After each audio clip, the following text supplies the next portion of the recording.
Hello friends and enemies, welcome to or back to Happy for Now. It's me, Isabel, here to talk about a video that has been bopping around in my head a bit. I've talked to friends about it some on and off here, and it's kind of, listen, I'm not going to say there's not some sort of irony to me filming this video about bookish overconsumption in my library room with my shelves full of books and manga, but I do think there's a conversation to be had here that I can help facilitate. And I don't know, I just think I have thoughts, I have things I want to get out about this.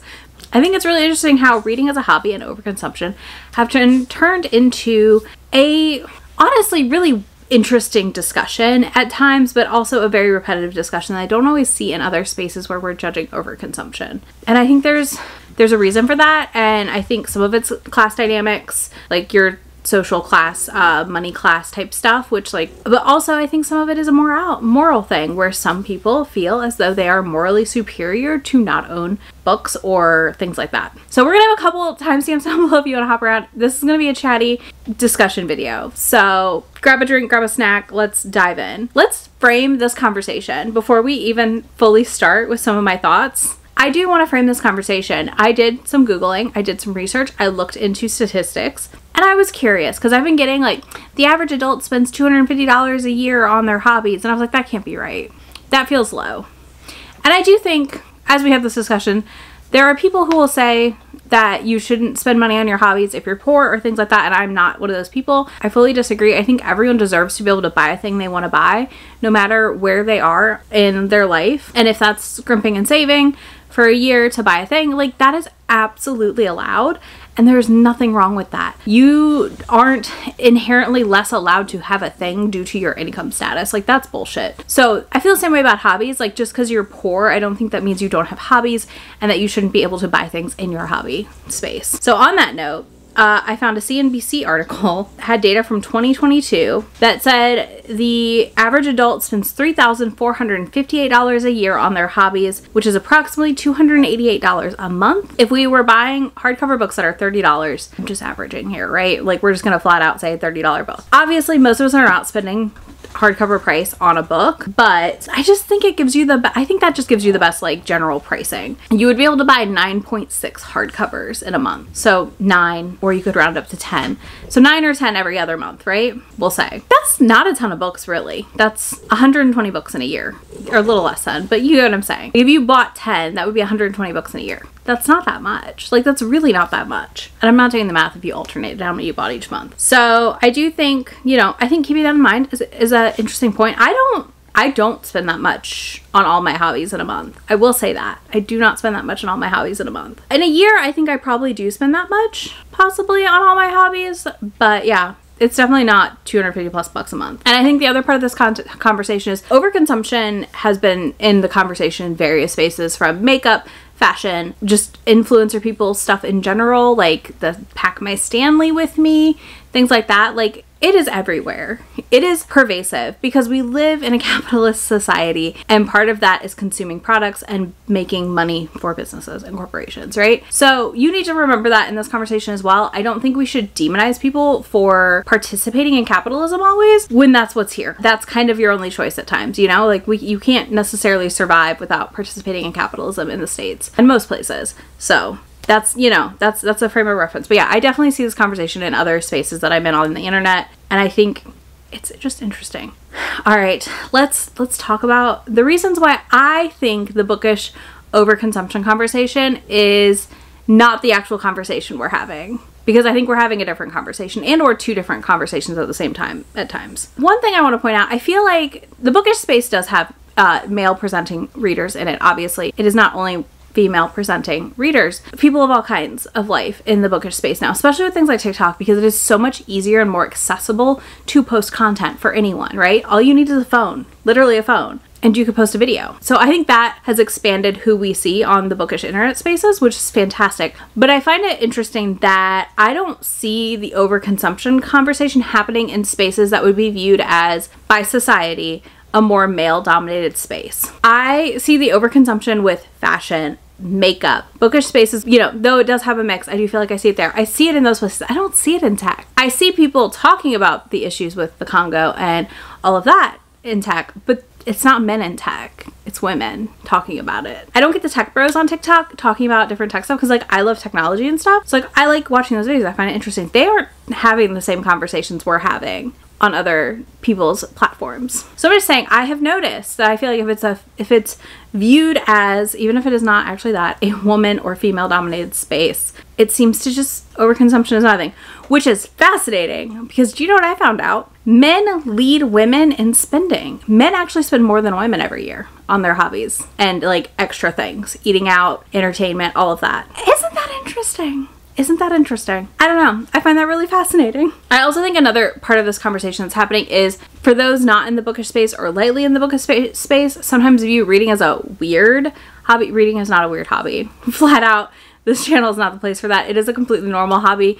Just because you think it's a flex that you haven't read a book since college or high school or whatever, like, doesn't mean everyone else thinks that's a flex. It's just not that big a deal. Like, it's just a hobby. It's just like any other hobby. You pick a thing and you end up into it and you just do the hobby. It's fine. And I do think some of that also is this idea that books are purely educational, which not a full conversation we're gonna have here because I'm not getting into the intellectualism discourse again because it's just not worth my time personally, because I just find that we're all saying the same thing in 5 different ways half the time. But yeah, I feel like books are often not viewed as like fun or anything more than educational sometimes, and that's just not the truth of the matter. I think it's weird to accuse people we don't know in real life of overconsumption because unless they're, and honestly they're not. There's no way. Like, I vlog almost every single day of my life, right? Like, I do weekly vlogs usually.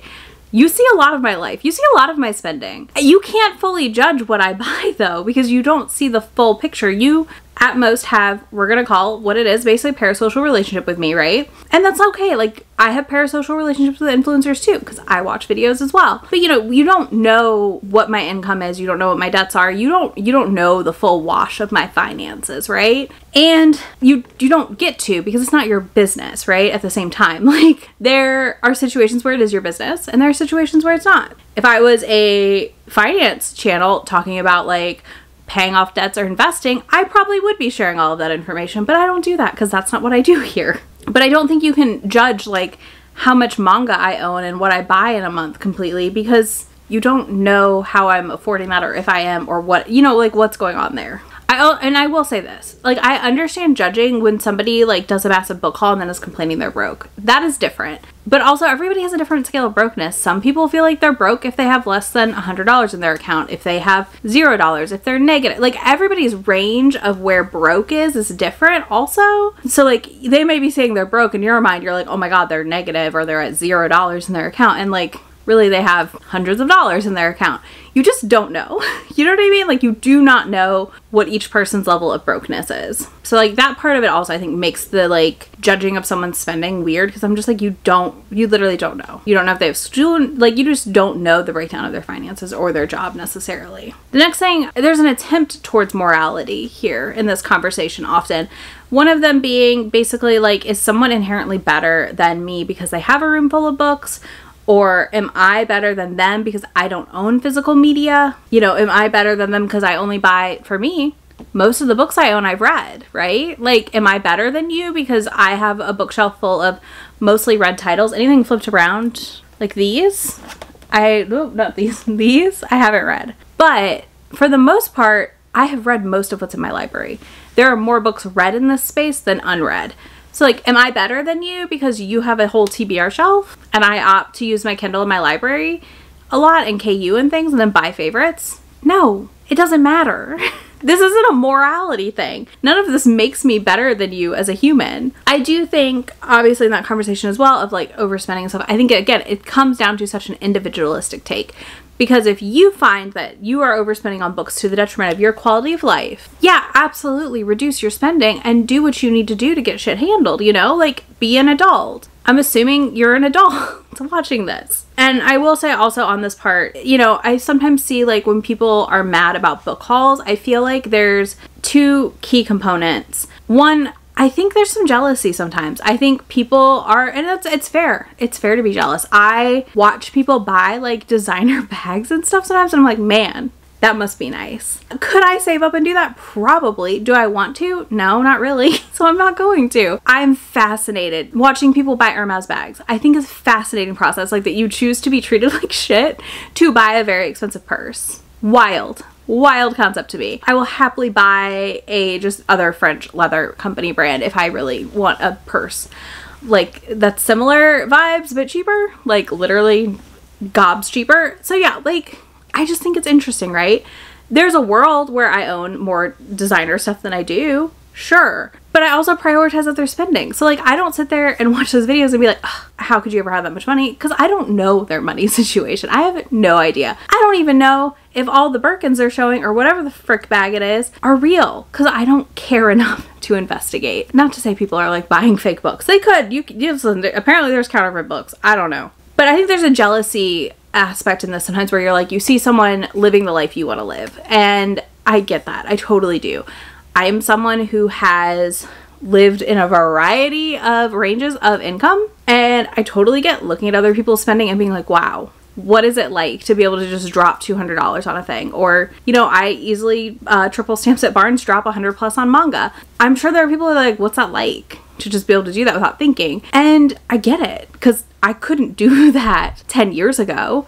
You know, like we're all in different places in our journeys for finance, and some of us are just able to do it. I think there's an element of jealousy here of like, I want to be like that and I'm not, so I'm jealous and I'm mad because you're able to do it. The other part of this that I think comes into play with like anger over hauls is there is a discomfort when a content creator is hauling books and does things like an unhaul 2-3 months later and unhauls some of those same books they just bought without trying to read them or anything of the like, and maybe some of those books were gifted by viewers. And I think that there's a rightful discomfort in that, and there's a rightful like anger in that. I personally, if I gifted someone a book and they unhaul it, I do not care. If the book didn't work for you, unhaul it. Please, for the love of God, unhaul it. Don't torture yourself with like taking up space on your shelves for me because I gifted you something. But yeah, I really do understand why that would create discomfort and feel like this person is over consuming and has issues. But it's really hard if you're not a content creator sometimes to not realize also that sometimes you feel you have to like chase the algorithm almost, or you will feel like you have to. I don't do that, but I know people do, and I know people get caught up in that a lot, and that can create this thing of like, oh, my haul did really well, I gotta do another haul, so I have to unhaul books so I can haul more. Like, you know what I'm saying? Like, you have to like create this cycle. But I also think that we should acknowledge when someone unhauls that we're seeing growth, because they figured out that I bought these books and they weren't actually for me, and instead we're gonna get them to someone else who's gonna enjoy them more. The next thing is, I see a lot of people like, stop hauling books, use the library. But you're assuming a level of access that may not exist depending on where the person lives. So I moved from outside Charlotte, North Carolina to Tennessee, and what I can get from my library physically in Tennessee versus what I could get to my little library outside of Charlotte, vastly different. I had a great manga selection I could get through the interlibrary loans. When I have tried interlibrary loans here in Tennessee, I've not had great luck with manga. I do need to actually like go in and get a real card for Tennessee at some point and try it again, but I've not had great luck with that here. I literally read most of Yona of the Dawn before buying it via my library in Charlotte. Again, here, not so much. Not had the same luck, you know? And that's okay. It's just, I think assuming default access to libraries is really not great, because again, I just think it varies so wildly. Just because your Libby has things doesn't mean everyone's Libby has things, because it's all based on your local area's setup. And on that note, that doesn't mean that everyone, one, wants to pay the yearly fee to access an out-of-state library, because maybe they don't read digitally. There are plenty of reasons that people don't read digitally. There are plenty of reasons there are people like me who almost exclusively read books digitally. But yeah, I just think you can't assume access to a library by default. Also, some people have fines from when they were a kid that they have to pay back, which is, it's a whole other conversation, the fine situation with some libraries, and like from when you were a kid having to pay it back still, because that just, I have feelings about that. But I'm just saying, like, there are a lot of impediments to library access that you may not be thinking about when you're just like, just go to the library. You know, again, we are currently living in a absolutely traumatic time of book banning, which means that some books just aren't in the public library now. So your options are definitely limited. Okay, so yeah, just don't assume libraries as a default. I love my libraries. I have videos where I've talked about how to save money on books also. Like, I love my libraries, I love digital books. But this brings us on to the next point I have, which is like, you never know what's going to disappear from the internet, okay? So there is value. Like, I own a lot of vintage paperback romance novels because those could vanish one day, right? Like, could just vanish off the face of the earth. Because though we say the internet is forever, the internet is not forever. I have been on the internet a long, long time. And there are things that I watched back in the day that I cannot find anymore, that do not exist. Memes you cannot find quality photos of because it's gone. Because the internet is forever, but it isn't forever. And in the same way that like the Internet Archives just had a big lawsuit thing, I'll link to the article down below if you want to read about it, we cannot guarantee our physical media, we cannot guarantee digital media outliving or outlasting physical media. So if you love a thing, you should buy it so you own it. And with that, I'm talking about movies, music, books, anything you can physically buy, you should, if you love it that much. Because the thing is, you can never guarantee what will still be there in a year, 2 years from now, etc. Look at, like, there are movies you cannot stream anywhere. Hello, Spice World. At least legally. So there's not always going to be the thing that you loved available. There's tons of manga that you just like can't get anymore. Tons of books too.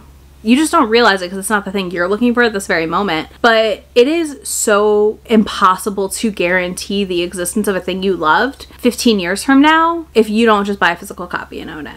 That's all I'm saying. I know I love not having tons of things, but I also love having the things I love, so I know I'll always have them as long as nothing awful happens. The next thing, I feel like there's another conversation happening in the overconsumption, and that's about waste. And I do think there's a lot to be said about fashion waste and things like that, and tech too, right? But I do not think book waste is nearly as bad as a lot of people think it is. Buying a book, reading it, and then like putting it in a little free library or reselling it to a bookstore to then get other books is like, honestly, pretty like environmentally savvy, I would say, versus buying a book and never reading it. Like, you know what I mean? Versus like just letting it sit around if you didn't love it. Like, especially if you didn't love a book in this case, because you're able to put the book back into the ecosystem and let it be read again, who knows how many times, right? And that's a good thing. And I think like that environmental waste thing also comes down to, we all have to make individual choices of what we're okay with doing and how and what we can do, what we are okay with doing and what we are able to do, because we all have different abilities with this stuff. Because if you have a disability, sometimes you're going to have waste in things that other people are not, right? And there's just so much you have also the capacity overall to do with this, right? So depending on those things, you have to make choices on what you're capable of doing and what you're not capable of doing and handling in those decision making. The other part of that is voting in local and federal elections for people who are going to enforce policies onto corporations who are the ones doing the most environmental damage. Because we're not going to fix the problems by each of us individually doing a thing. We can help a smidge, but we all can't fix the problem. It has to be fixed on the corporation level, and that is us, again, voting locally and in federal elections to elect people that do care and believe in the environmental change happening and just reducing waste. Also, like, I don't know, holding celebrities accountable who fly a lot of private jets.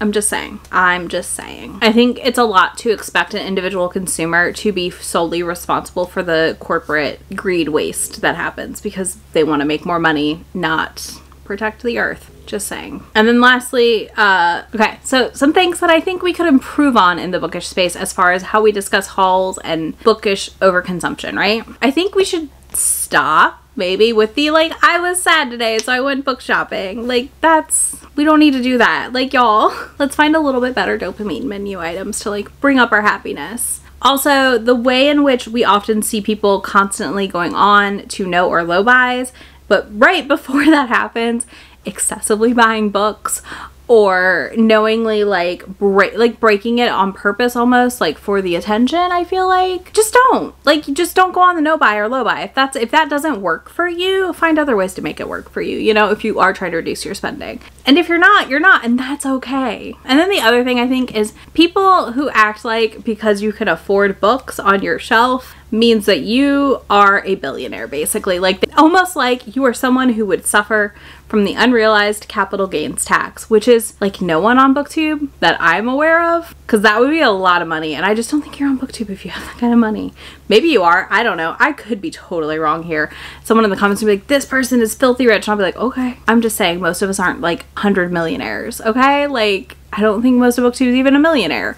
I'm just saying, like net worth, that. Anyways, I think that part, you know, you aren't inherently rich for being able to afford books or have a room that is a library, because maybe you live in a 2-bedroom house and it's you and your partner. I'm just saying, like, there's a lot of situations where you could have a library and it's not that you're filthy rich. And also, if you were filthy rich, I'm not saying you wouldn't own books that you liked and read, but like, you buy books by the yard, by the foot, by the like shelf space you need to fill, probably to decorate your house, not because you read it all. You know what I mean? Like, I just don't think that's what's happening here most of the time. That's my hot take. I don't think most bookish creators are billionaires and are so rich that we need to act like they are part of the eat the rich problem, because they're not, more than likely. Someone's gonna yell at me in the comments and say so and so is, and obviously that's fine. But I'm saying majority of bookish content creators are not the problem.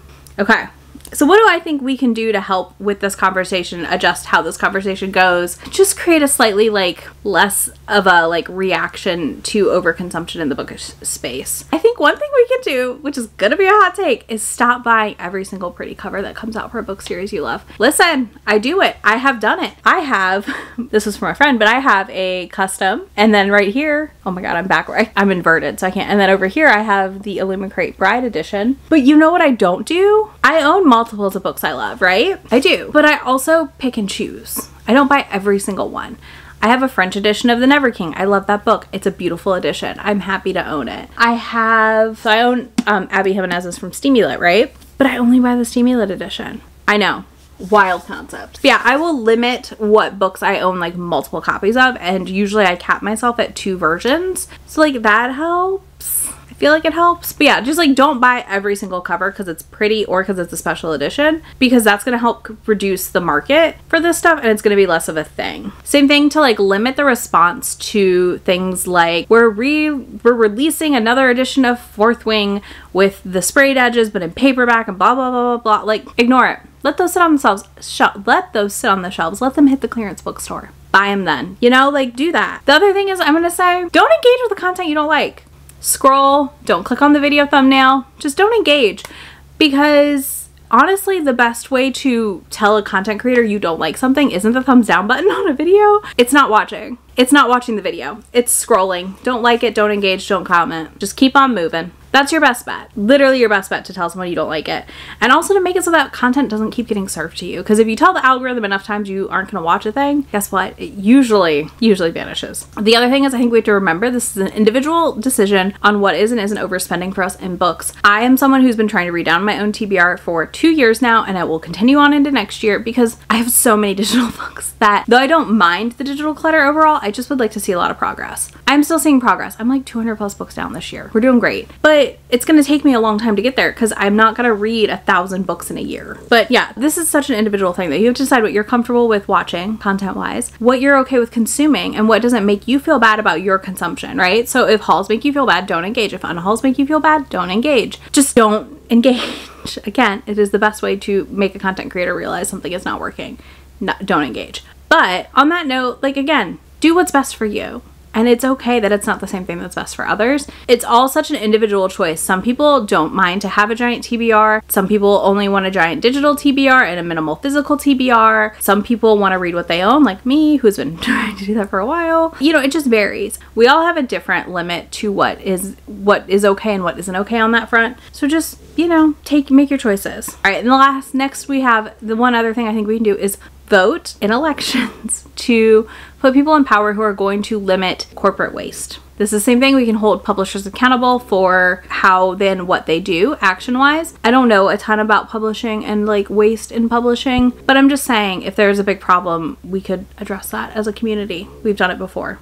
Finally, I just think you've got to readjust the idea that you're morally superior if you get your book secondhand or from the library exclusively, and you know, you are somehow better than those who do buy books physically and new, because again, you don't always have the full context of what is accessible to them in their day-to-day life and what is accessible all around them.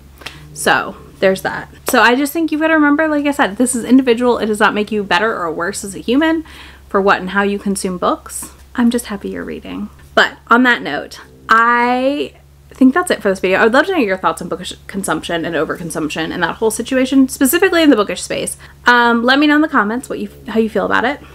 Please do keep in mind that a lot of accessories that you see are disability aids and honestly are made more affordable because people who don't need them are able to buy them, and that makes them cheaper for people who do need them, like a page turner, tablet holders, things like that. Keep that in mind for the conversation. And then if you don't want to do any of that, I guess leave me a book stack emoji. I don't know what emoji to do for this. Money flying away.